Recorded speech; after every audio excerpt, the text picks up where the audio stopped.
오늘은 여러분과 생수의 강이 흐르십니까? 라고 하는 제목으로 함께 말씀을 나누려고 합니다. 말씀을 통하여 성령님께서 우리 각자에게 들려주시는 그 세미한 음성을 듣는 시간이 되기를 바랍니다.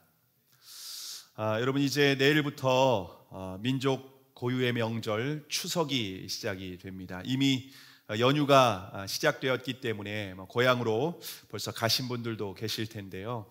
코로나19로 인하여서 그동안 가족들이 함께 만나지 못한 시간이 좀 길었는데, 이번에는 백신을 맞고 또 이제 인원수도 어느 정도 좀 풀어줘서 그 방역 수칙을 지키는 가운데 이제 우리가 가족을 만나게 됩니다. 또 예배 끝난 후에 고향으로 또 각자 이동하시는 분들이 계실 텐데요.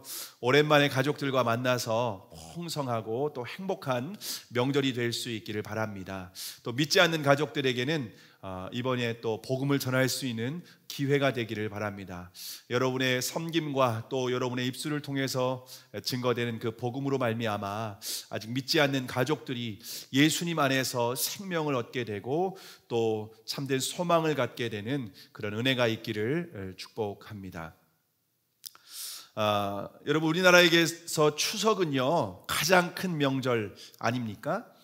유대인에게 있어서 가장 큰 명절이 있다면 초막절이라고 말할 수가 있습니다.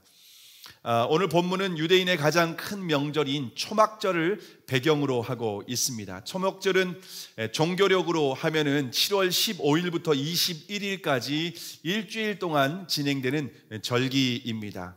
태양력으로 하면은 우리 그 달력으로 하면은 9월 말부터 한 10월 초쯤에 이 초막절을 지키게 됩니다. 초막절은 일주일 동안 텐트를 치고 텐트에서 생활을 합니다. 좀 불편하겠죠. 그 텐트에서 생활하는 그 절기, 그 이유는 뭐냐면은 이스라엘 백성들이 40년 동안 광야에서 생활하지 않았습니까? 그 선조들이 광야에서 생활했던, 경험했던 것을 잊지 않게 하기 위해서 하나님께서는 그 초막절 절기를 대대에 지키라라고 명령을 하셨습니다.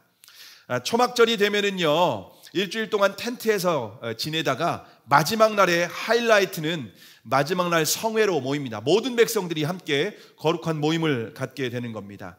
성회에서 제사장은 실로암 연못에서 이렇게 항아리에 물을 이렇게 가득 길어 옵니다. 성전 바로 옆에 실로암 연못이 있거든요.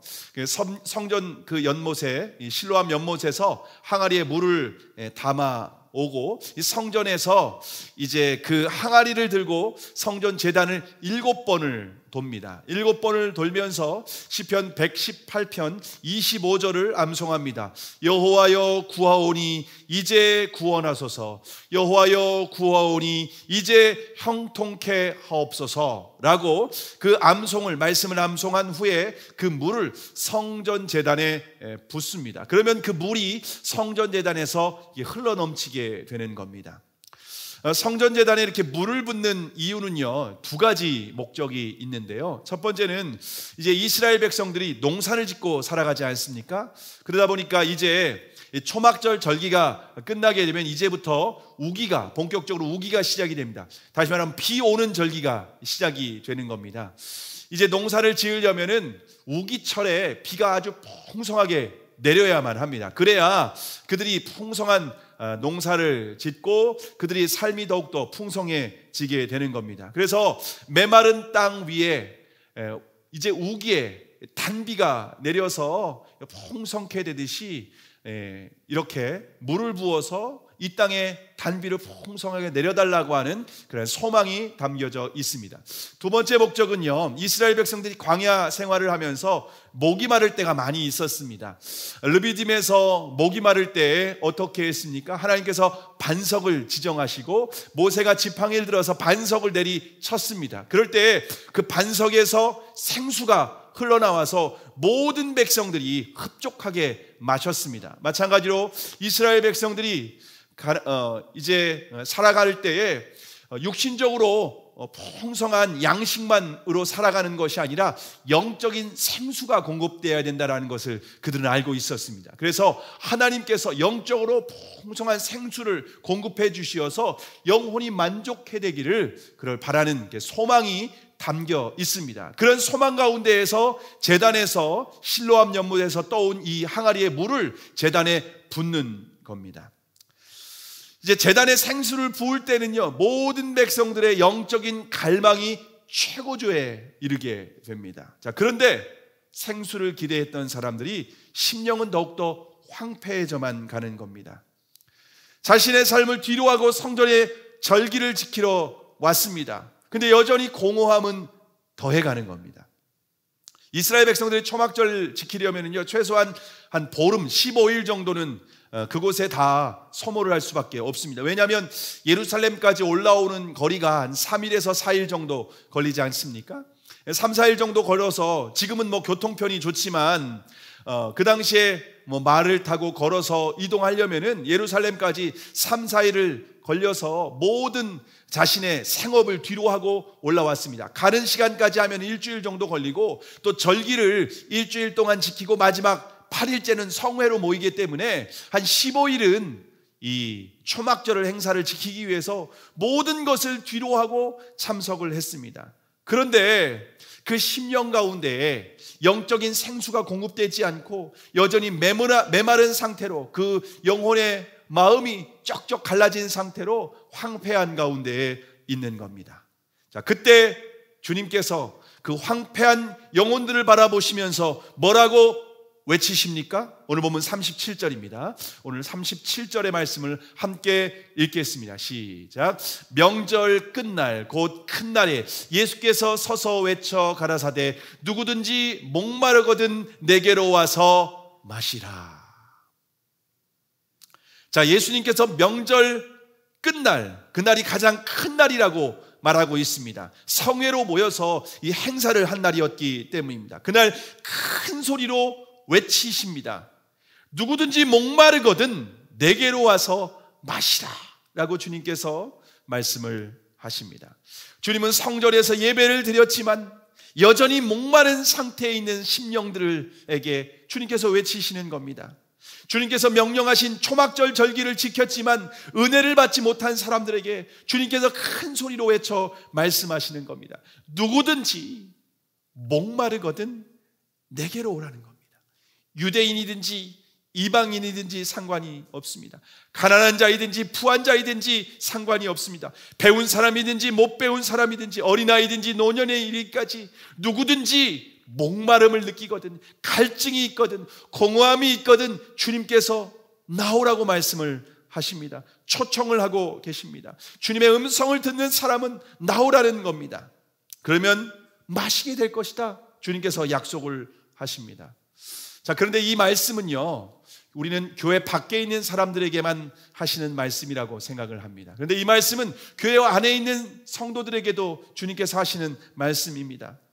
교회 안에 있는 성도들에게 어릴 때부터 교회를 다녔습니다. 예배를 빠지지 않았습니다. 열심히 예배를 드렸습니다. 그런데 여전히 심령이 황폐한 겁니다. 학창시절에 수련회를 가서 은혜를 받았습니다. 또 봉사도 열심히 했습니다. 섬기기도 했습니다. 그런데 여전히 심령은 황폐한 겁니다. 신년이 되면 특별 새벽 기도를 합니다. 고난주간이 되면 고난주간 특별 새벽 기도와 성금요일 집회까지 합니다. 그런데도 이 마음의 심령이 회복되지 않는 거예요. 황폐한 거예요. 교회에서 부흥회가 있다면 이번 부흥회 은혜를 받겠다, 그런 심령으로, 그런 마음으로 예배에 참석했습니다. 예담사입니다. 뭐다, 우리는 열심히 참석하며 은혜를 받기 위해 참석을 했지만 여전히 우리의 영적인 목마름은 해결되지 않는 것을 우리가 한두 번 경험한 것이 아닙니다. 교회를 다녀도 마음에 참된 만족이 없고 기쁨이 없고, 만약에 그 심령이 공허하고 여전히 그 갈증으로 인하여서 고통을 당하고 있고 늘 실망이 가득하고 그 마음 가운데 허탈함이 가득한 그러한 영혼들을 향하여서 주님은 초청하시며 말씀을 하십니다. 자, 우리가 주님의 음성을 듣고 나오면 어떻게 될까요? 오늘 본문 38절입니다. 38절의 말씀을 함께 읽겠습니다. 시작. 나를 믿는 자는 성경의 이름과 같이 그 배에서 생수의 강이 흘러나리라 하시니. 주님은 갈급하고 메마른 심령에게 생수를 주시겠다, 이렇게 약속을 하십니다. 생수는 기쁨을 상징합니다. 공허한 심령 가운데 참된 만족을 의미합니다. 우리의 심령 가운데 세상이 줄 수 없는 참된 행복을 의미하는 겁니다. 주님께서 주시는 생수를 마시게 되면은 심령이 살아난다는 겁니다. 생기가 있다는 겁니다.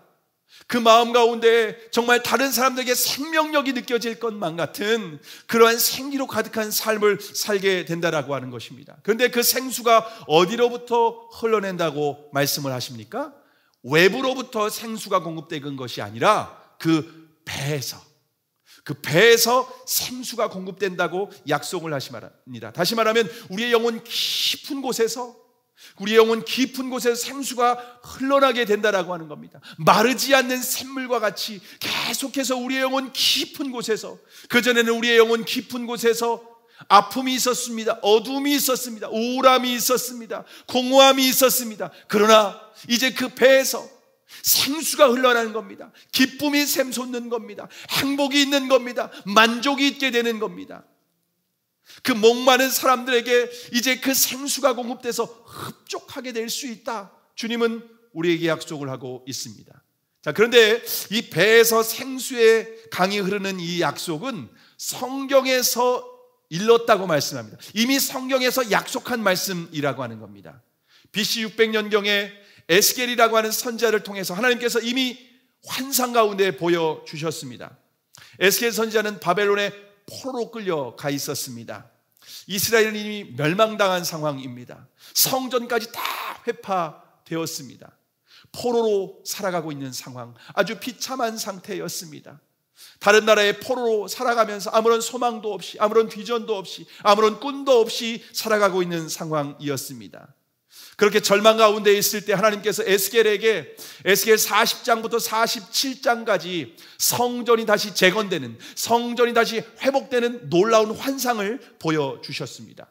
근데 그 환상 가운데 보시면은 성전이 완공된 이후에 47장에 보면 성전 문지방에서 물이 흘러나오기 시작을 합니다. 근데 성전 문지방에서 흘러나오는 물은 처음에는 아주 적은 물이 흘러나오는 것 같은데 그 물이 조금 흐르다 보니 발목을 적시기 시작을 합니다. 조금 더 시간이 지나니까 무릎까지 차게 됩니다. 조금 더 시간이 되다 보니까 그 물이 허리까지 차오르게 됩니다. 허리까지 차오른 상태에서는 몸을 가눌 수 없어서 그 물에서 헤엄을 치게 된다라고 하나님께서 에스겔에게 환상을 보여주셨습니다.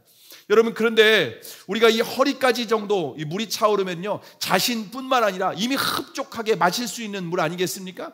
그러면은 이 물은요, 이 정도 차면은 다른 사람에게까지 이제 마시게 할 수 있는 그 정도로 풍성한 이 물이라고 하는 것을 우리에게 보여주고 있습니다. 그래서 거기에서 흘러나오는 물이 이제는 강물이 된다고 말씀을 하고 있고요, 그 물이 흐르는 곳마다 나무가 자라가게 되는데 이 나무가 아주 무럭무럭 자라고 열매를 맺히게 됩니다. 그리고 그 나무에서 잎사귀는요, 사람을 치료하는 약이 되고요, 그 열매는 사람들의 아주 기쁨이 된다라고 말씀을 하고 있습니다. 그리고 그 물은요, 바다로 흘러갑니다. 이스라엘에 보면은요, 사해바다가 있습니다. 사해바다는 바다이긴 한데 염분의 농도가 너무 높아서 죽은 바다입니다. 물고기가 살 수 없습니다. 그래서 사해, 죽은 바다라는 겁니다. 근데 그 물이 바다로 흘러가니까 죽은 바다가 생명이 살아나는 겁니다. 그 바다에서 물고기가 다시 헤엄치기 시작하고 해산물이 풍성하게 자라게 되는 겁니다. 그러면서 그 물이 흘러가는 곳마다 생명이 살아나는 역사, 소성케 되는 역사, 기쁨과 행복과 만족의 풍성한 열매가 맺히게 된다라고 하는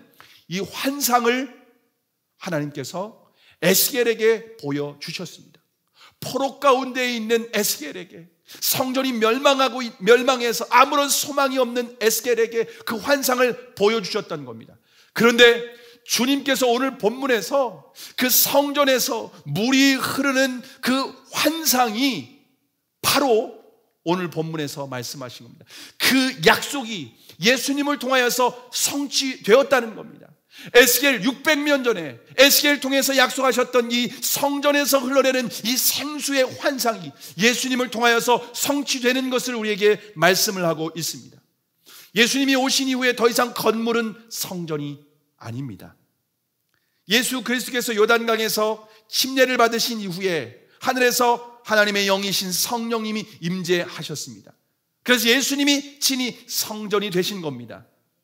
그래서 예수님께서 유대인들에게 함께 요한복음 2장에 보시면 유대인들과 대화를 나누는 과정 가운데 너희가 성전을 헐라, 그러면 내가 3일 만에 다시 일으키리라 라고 말씀을 하십니다.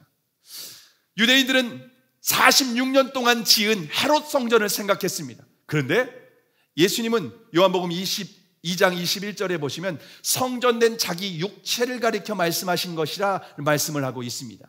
예수님이 이 땅에 오신 후부터 성전의 개념은 완전히 달라지게 되었습니다. 건물이 성전이 아니라 예수님이 친히 성전이 되셨습니다. 하나님의 영이 임재하시는, 하나님의 영이 함께하는, 하나님의 임재가 가득한 성전이 되셨습니다. 뿐만 아니라 예수님을 믿는 사람들도 성전이 된다라고 말씀을 하십니다. 고린도전서 3장 16절에 보시면 너희가 하나님의 성전인 것과 하나님의 성령이 너희 안에 거하시는 것을 알지 못하느뇨? 여러분, 예수님을 믿는 사람들이 이제는 성전이 된다고 말씀을 하십니다. 왜냐하면 하나님의 영이신 성령님이 우리 안에 거하시기 때문에, 우리 안에 임재하시기 때문에 저와 여러분이 이제 하나님의 성전이 된 줄을 믿으시기를 바랍니다. 자, 그러면 성전 문지방에서 생수가, 물이 흘러나온다고 하는데 이 성전에서 흐르는 생수의 강은 무엇을 의미할까요? 오늘 보면 39절의 말씀입니다. 오늘 보면 39절의 말씀을 함께 읽겠습니다. 시작. 이는 그를 믿는 자의 받을 성령을 가리켜 말씀하신 것이라. 예수께서 아직 영광을 받지 못하신 고로 성령이 아직 저희에게 계시지 아니하시더라. 자, 성전에서 흐르는, 에스겔이 환상 가운데 보았던 그 성전에서 문지방에서 물이 흘러나오게 된다고 했는데 그 성전에서 흐르는 생수, 영원토록 마르지 않는 그 생수는 바로 성령을 의미한다. 주님은 우리에게 가르쳐주고 있습니다. 성경에 보면은 성령에 대해서 다양한 비유로 말씀을 하십니다. 성령을 불로 비유하기도 하시고, 또 성령을 바람으로 비유하기도 하시고, 기름으로 비유하기도 하시죠. 근데 오늘 본문에서 예수님은 성령을 물로 상징적으로 설명을 하고 있습니다. 예수님은 오늘 본문에서 우리에게 말씀하신 이 성령의 생수는, 성령의 생수가 공급될 때에 우리의 영혼 가운데 근원적인 목마름이 해결된다는 겁니다.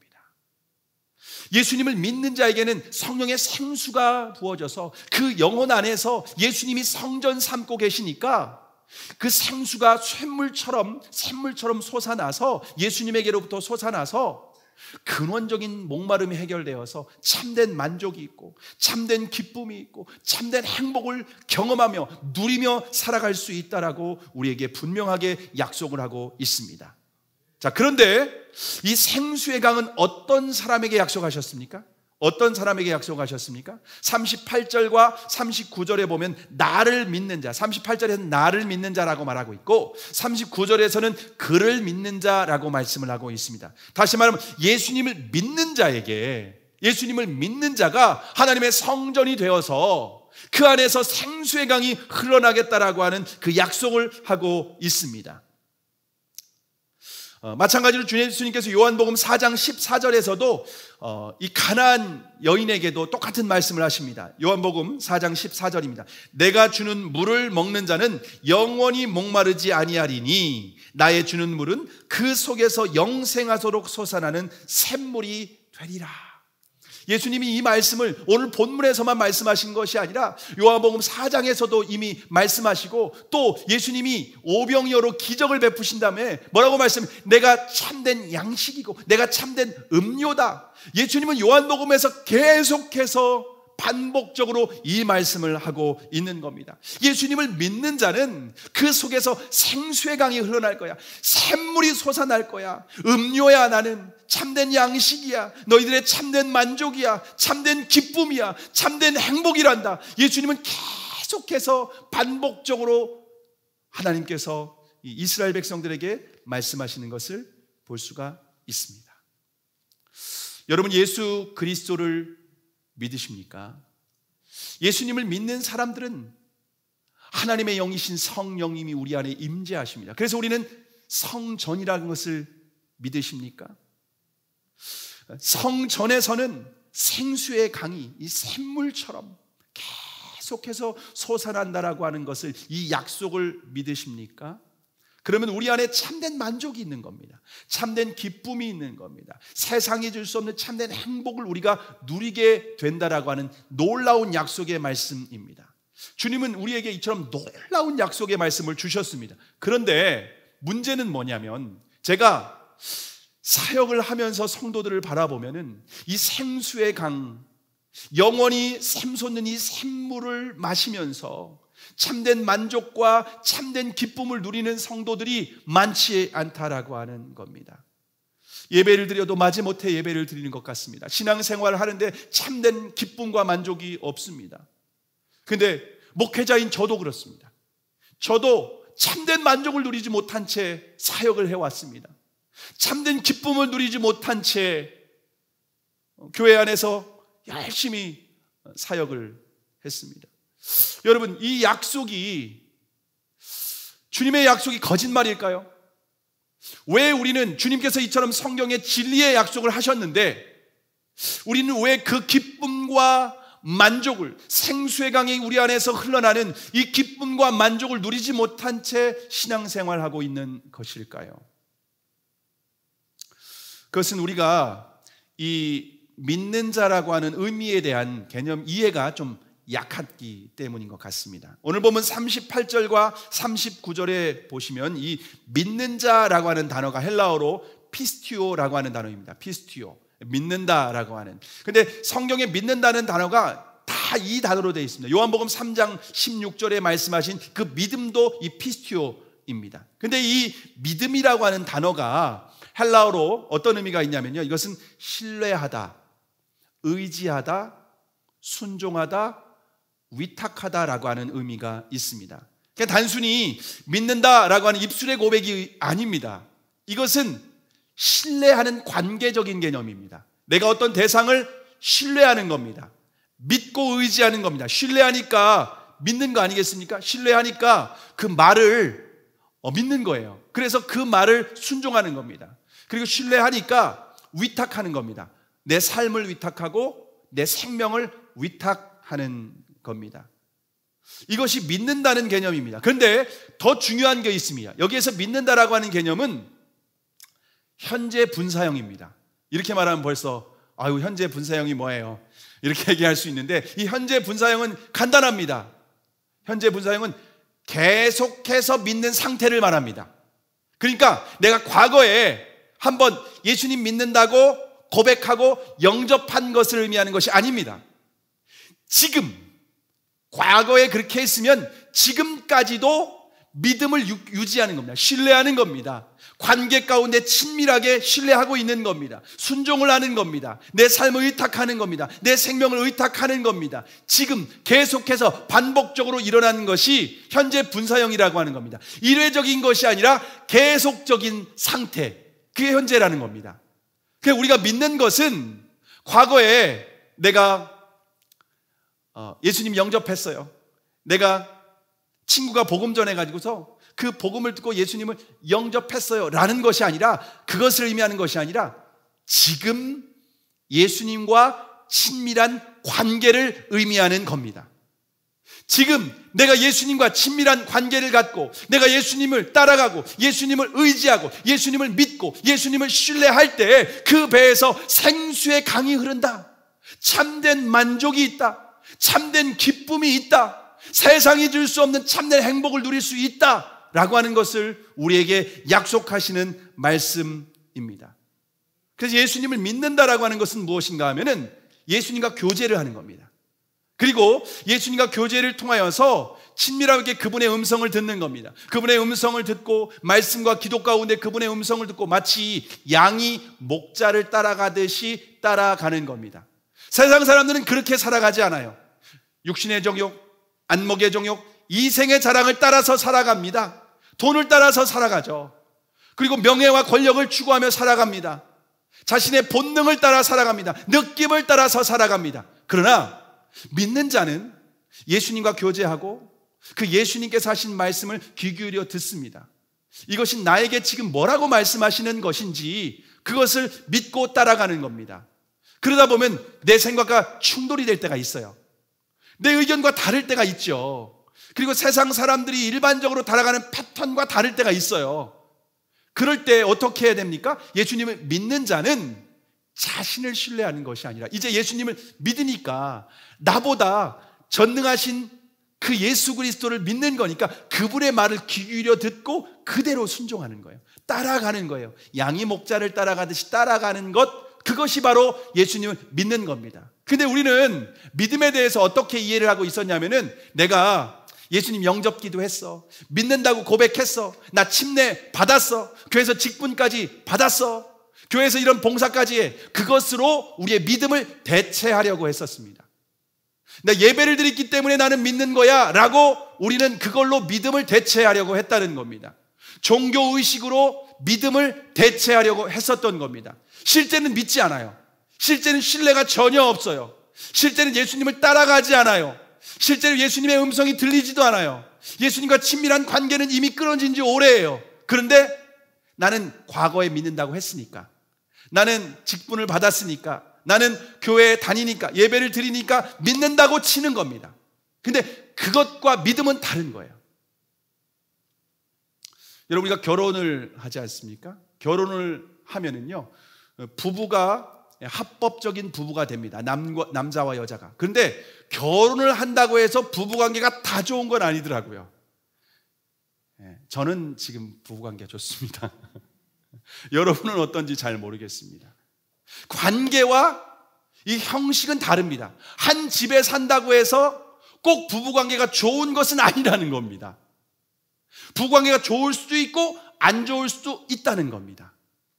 그러니까 예수님을 믿는 자라고 하는 것은 친밀한 관계, 좋은 관계를 의미하는 겁니다. 그래서 그분의 말을 믿고 신뢰하고 따라가는 상태, 그게 예수님을 믿는 자라고 하는 의미가 담겨져 있습니다. 물론 우리가 내적인 갈등이 있습니다. 육신의 소욕과 성령의 소욕의 그 갈등이 있는 겁니다. 그럴 때 믿는 자는 어떻게 선택을 하는 거면요, 육신의 소욕이 아니라 성령의 소욕을 선택하는 겁니다. 그게 믿는 자라고 하는 겁니다. 여러분, 예수님을 믿는 자라고 하는데 성령의 소욕과 육신의 소욕 사이에 육신의 소욕을 선택하면 그것은 무엇을 믿는 겁니까? 자기를 믿는 거죠. 내 육신의 본성, 내 느낌, 내 생각, 내 기준, 내 가치관, 이걸 믿는 겁니다. 그 육신의 소욕과 성령의 소욕 사이에서 무엇을 믿는지는 그 사람의 선택을 보면은 정확하게 드러나게 되는 겁니다. 그래서 예수님을 믿는 자는요, 자신의 본능대로 하지 않습니다.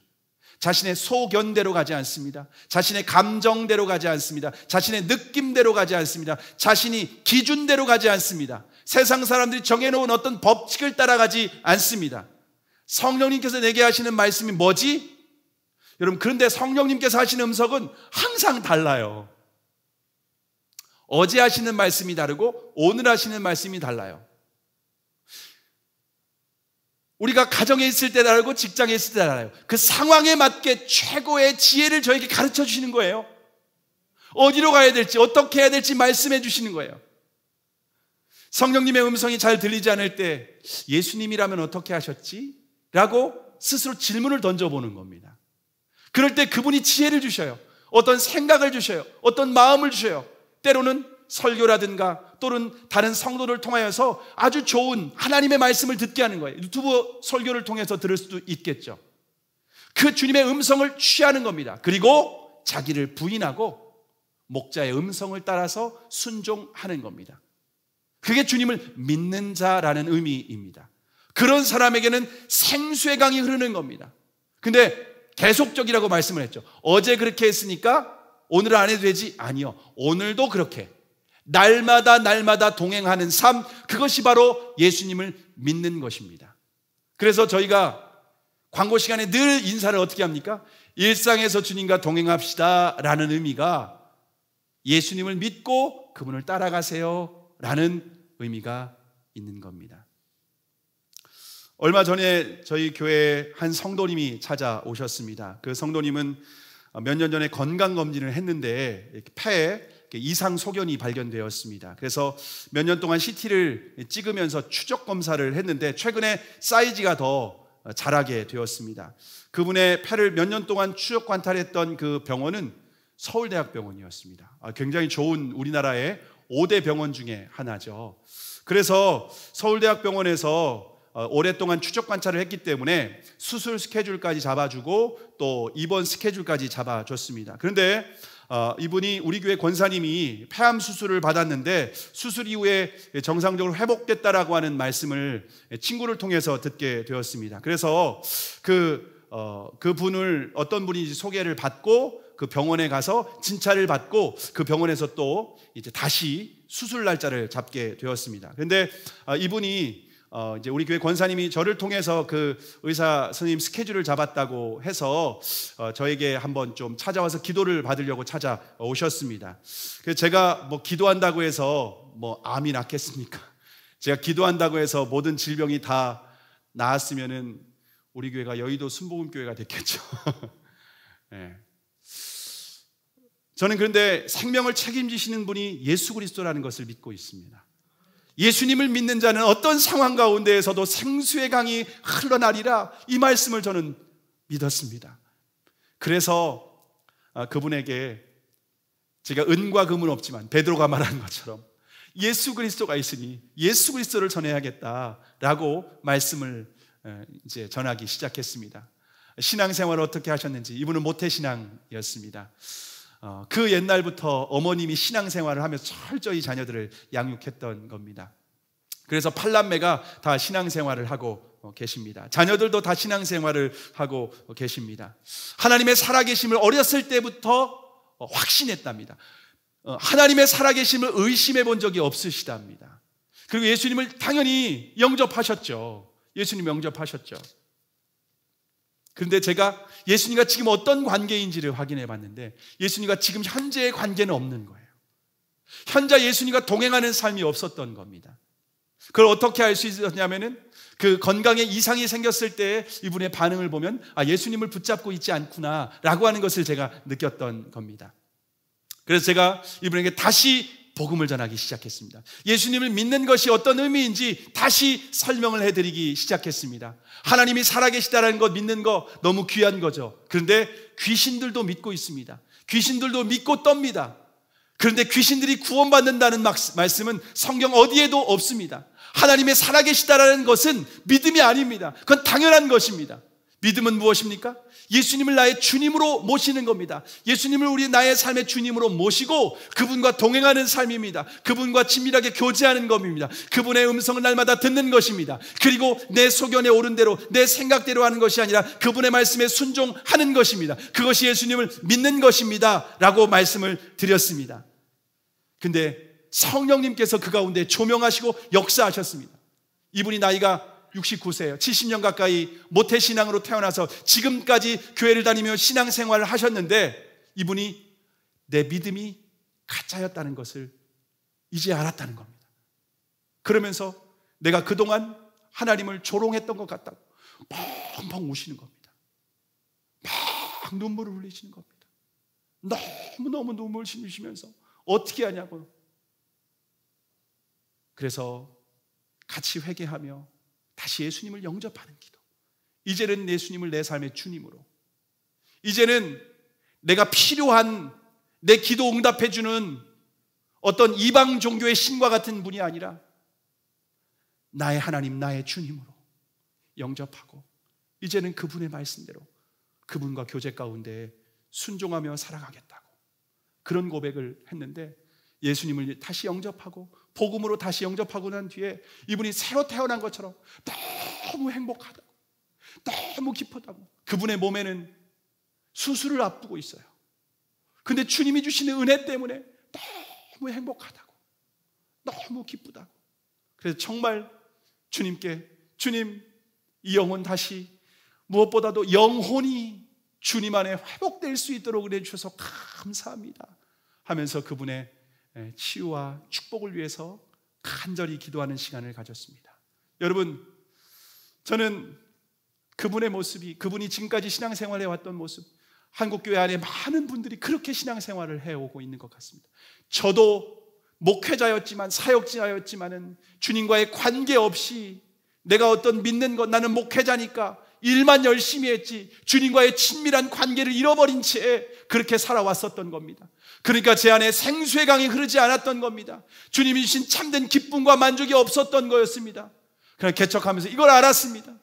그래서 이제는 예수님을 놓치지 않기 위해서 어떻게 예수님 더 친밀하게 예수님과 교제하고 예수님을 나의 주님으로 온전히 믿고 따르기 위해서 날마다 그분의 음성을 듣고 순종하며 살아갈 때 제 안에서 생수의 강이 흐르는 것을 경험하고 있습니다. 근데 이 생수의 강은 저를 넘어서 우리 가정에 흘러넘치고 있습니다. 우리의 자녀들이 행복을 누리고 있습니다.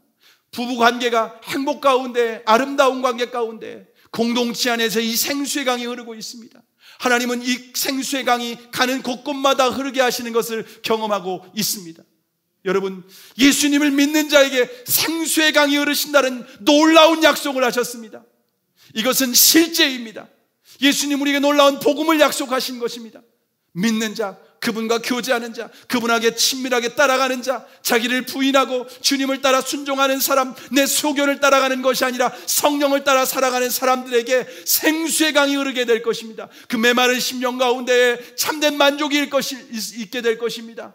그 물이 흘러가는 곳마다 나무가 자라게 될 것입니다. 열매를 맺히게 될 것입니다. 하나도 버릴 것이 없습니다. 그 잎사귀에 있는 것은 약이 될 것입니다. 흘러가는 곳곳마다 가정이 회복되고 직장이 회복되고 이 세상이 살아나는 놀라운 역사가 있게 될 것이라고 주님 우리에게 놀라운 약속을 우리에게 하고 있습니다.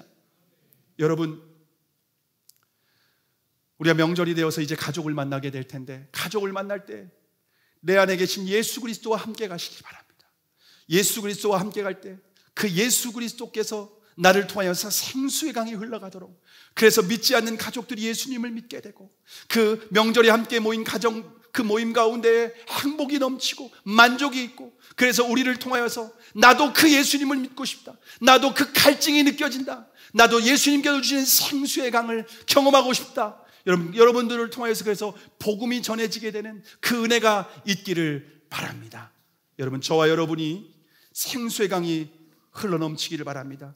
예수님을 믿는 자 안에 약속하신 이 생수의 강이 저와 여러분을 통하여서 흘러가기를 바랍니다. 그래서 저와 여러분의 인생 가운데에 참된 만족, 세상에 이 만족이 없기 때문에 돈을 추구하고 육신의 정욕, 안목의 정욕, 이생의 자랑을 따라갈 수밖에 없는 것입니다. 그들은 뭔가 만족을 위해서 나를 행복하게 해줄 것을 찾아갈 수밖에 없습니다. 그러나 우리 안에 계신 예수 그리스도, 그분을 신뢰하고 그분을 계속적으로 신뢰하고 그분의 말씀에 순종하고 그분의 음성을 듣고 따라 순종하는 저와 여러분이 되시기를 바랍니다. 그럴 때 저와 여러분을 통하여 가정 안에 생수가 흐르고 저 여러분이 갖고 가는 곳곳마다 놀라운 은혜의 역사가, 생명의 역사가, 성령의 역사가 가득하기를 주님의 이름으로 축복합니다. 기도하시겠습니다.